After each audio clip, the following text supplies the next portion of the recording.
یہ حدیث پاک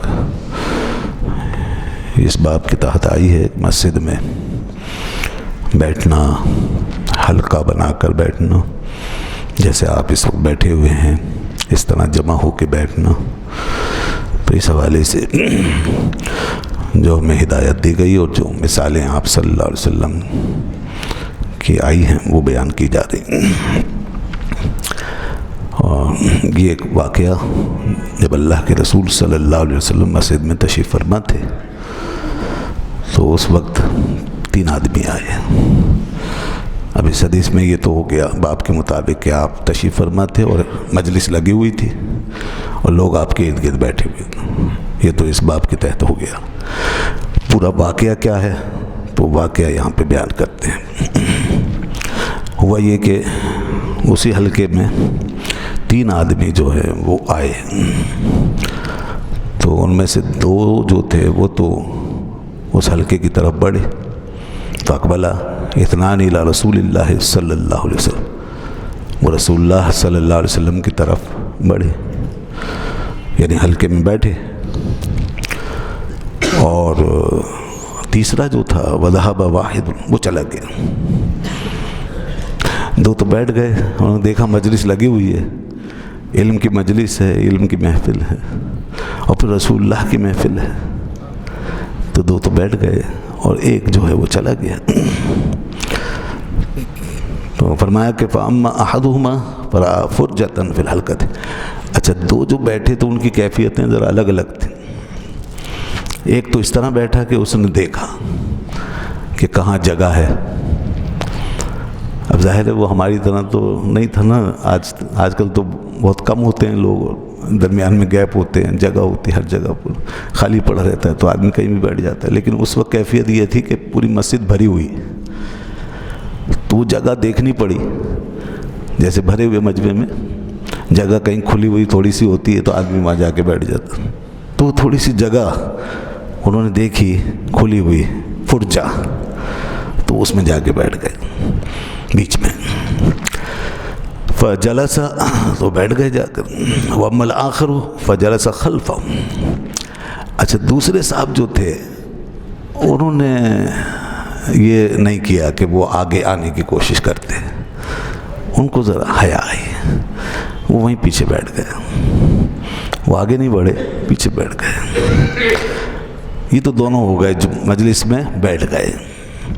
وَأَمَّا الْآخَرُ فَأَدْبَرَ ذَاهِبًا، اور وہ جو تیسرے صاحب تھے وہ چلے گئے، وہ پیٹھ پھیر کے چلے گئے۔ ادبرہ ذاہباً، پیٹھ پھیر کے، پیٹھ موڑ کے چلے گئے۔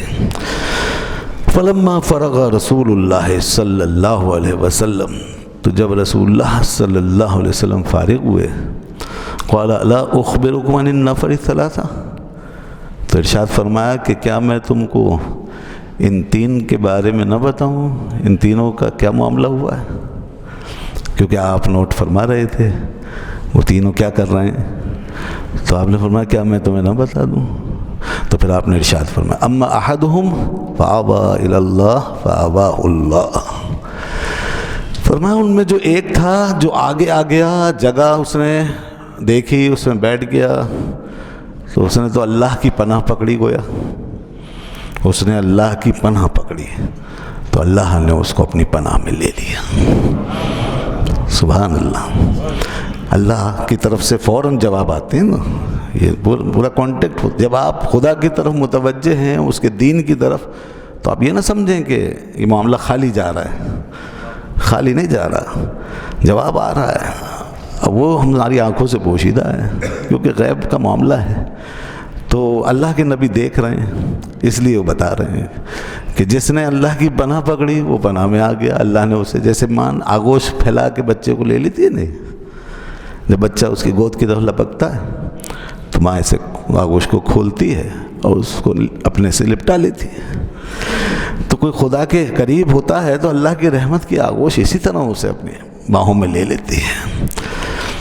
تو یہ تو پہلے کا معاملہ ہوا۔ دوسرے جو تھے فرمایا وَأَمَّا الْآخَرُ فَاسْتَحْيَا اللَّهُ مِنْهُ، دوسرے ذرا شرمیلے تھے، ان کو حیا آئی کہ وہ آگے کیسے بڑھیں، تو وہ پیچھے بیٹھ گئے، تو فرمایا چونکہ انہوں نے حیا کی تو اللہ بھی ان سے حیا فرمائے گا. یعنی اللہ کا حیا کرنا کیا ہے؟ اب اللہ قیامت کے دن ان کو عذاب نہیں دے گا. اللہ اس بات سے حیا فرمائے گا، اور اس بات سے حیا فرمائے گا کہ ان کو خالی لوٹائے، کیونکہ انہوں نے حیا کی تو اللہ حیا فرمائے گا، ان کو بھی عطا فرمائے گا. لیکن پہلا تو آغوش میں ہی آ گیا تو اسے آغوش میں لے لیا، اور دوسرے کو یہ ہے کہ بچائے گا، وہ اس کو عذاب نہیں دے گا اور محروم نہیں کرے گا. یہ تو ہو گیا دو کا قصہ. اور تیسرے شخص کا معاملہ جو ہوا، اللہ اللہ وَأَمَّا الْآخَرُ، اور اس کے بعد ایک اور تیسرا شخص فَأَعْرَضَ، تو اس نے تو اعراض کیا، وہ چھوڑ کے چلا گیا. فَأَعْرَضَ اللَّهُ عَنْهُ، تو اللہ نے بھی اپنی رحمتوں کو اس سے موڑ لیا. اللہ نے بھی اعراض کیا، جیسے اس نے کیا اللہ کے ساتھ، اس کے دین کے ساتھ، اور مجلس سے ایک علم کی مجلس کے ساتھ، اور اس مجلس کے ساتھ جس میں رسول اللہ صلی اللہ علیہ وسلم تشریف فرمائے بطور خاص، تو اللہ نے بھی اعراض کیا. تو دوستو یہ ہے حکم، مگر یہ معاملہ قیامت تک ہے، قیامت تک، کیونکہ اس میں دینی مجلس کی اہمیت بتائی گئی ہے. خاص طور پہ دین کی مجلس، دین کا علم سیکھنے کی مجلس، تو اس لیے ہمارے جو رویے ہوں گے ان دینی محافل کے حوالے سے، ویسے ہی ہمارے ساتھ معاملہ ہوگا، ویسے ہی معاملہ ہوگا. یہ تینوں کا ہمارے سامنے کردار موجود ہے. جو شوق ذوق سے آگے بڑھتا ہے، اس میں اس کو بھی لے لینا، جو انتظام کرتا ہے، جو باقاعدہ محنت کرتا ہے، لوگوں کو بلاتا ہے، لے کر آتا ہے اور لا کے بٹھاتا ہے، تو وہ تو پھر بہت قریب ہو رہا ہے نا، اور پھر خود بھی بیٹھ کے سنتا ہے اور پھر دوسروں کو بھی سناتا ہے. تو خوش نصیب ہیں وہ لوگ جو ان محافل کے لیے تگ و دو کرتے ہیں، محنت کرتے ہیں. ہم اس بات پر غور نہیں کرتے ہم کتنا اجر ہے اس میں. آغوش کا فرمایا، جیسے آغوش ہے اس طرح اللہ تعالیٰ اسے اپنے قریب کر لیتا ہے، اپنی پناہ میں لے لیتا ہے. تو اس کی کوشش کرنی چاہیے کہ دوسروں کو بھی لا کے بٹھائیں، نہ یہ کہ اور لے کے باہر چلے جائیں، نکل جائیں، نہیں. اور اگر کوئی اس طرح منہ موڑ کے جاتا ہے، چھوڑ کے جاتا ہے، تو وہ ایک نعمت کو چھوڑ کے جا رہا ہے، وہ ایک رحمت کا ایک دریا ہے، اس کو چھوڑ کے جا رہا ہے اور وہ محروم ہو رہا ہے. تو اس لیے محروم نہیں ہونے چاہیے، جب موقع نکالنا چاہیے، وقت نکالنا چاہیے اور ان محفلوں کی قدر کرنی چاہیے. دیکھیے دو قسم کی محفلیں ہیں، ایک ذکر کی اور ایک فکر کی، یعنی علم کی مجالس. ذکر کی مجلسیں بہرحال وہ بھی اچھی ہیں جن میں ذکر ہوتا ہے، قرآن پڑھا جا رہا ہو اور حمد و نعت ہو رہی ہو، وہ بھی اچھی چیز ہے. لیکن اس سے بھی زیادہ اہم مجلس علم کی مجلس ہے. علم کی مجلس کا ثواب بہت ہے، علم کی قدر بہت زیادہ ہے، اور یہ تو مقصود ہے گویا، بلکہ ہمارے اوپر ایک اعتبار سے لازم اور ضروری ہے کہ جب ہمیں علم نہ ہو تو پھر ضروری ہے کہ ہم ان مجلسوں میں بیٹھتے رہیں. یہ بھی ایک شکل ہے اس کی. فَاسْأَلُوا أَهْلَ الذِّكْرِ إِن كُنتُمْ لَا تَعْلَمُونَ. اللہ نے فرمایا پوچھو اگر تمہیں نہیں معلوم. تو یہ بھی پوچھنا ہی ہے، یعنی جاننا. تو اس لیے بیٹھنا چاہیے، ورنہ دین کے بہت سی باتیں ہمیں معلوم نہیں ہو سکیں گی. تو اس لیے جو لوگ ان محفلوں سے دور ہیں وہ ایک بہت بڑی نعمت سے محروم ہیں. اور ایک حدیث میں آیا علم کی مجلس کے حوالے سے، دونوں قسم کی مجلسیں ہیں، ایک ذکر کی اور ایک علم کی، ایک ہی جگہ میں. اور اللہ کے رسول صلی اللہ علیہ وسلم نے کس مجلس کو اہمیت دی، یہ حدیث میں دارمی شریف کی حدیث میں کہ آپ جب مسجد میں تشریف لائے تو دو مجلسیں لگی ہوئی تھی. ایک مجلس میں ذکر ہو رہا تھا اور ایک مجلس میں علم کی باتیں ہو رہی تھیں. صحابہ کی دو مجلسیں لگی ہوئی تھیں. تو آپ نے دیکھا، دونوں کو ملاحظہ فرمایا، اور اس کے بعد آپ علم کی مجلس کی طرف متوجہ ہوئے اور وہاں تشریف فرما ہو گئے، یہ کہتے ہوئے کہ انما بعثت معلما، کہ میں تو معلم بن کر آیا ہوں. یعنی میرا تو مشن یہ ہے کہ میں لوگوں کو تعلیم دوں. اس کا مطلب یہ نہیں ہے کہ میرا ذکر سے کوئی تعلق نہیں ہے. اس کی حقیقت یہ ہے کہ علم ہے تو سب کچھ ہے، تعلیم ہے تو سب کچھ ہے. اگر تعلیم چھوڑ کے کچھ اختیار کریں گے تو اس کا کوئی اعتبار نہیں ہوگا. علم اگر غلط ہو جائے گا تو سب کچھ غلط ہو جائے گا.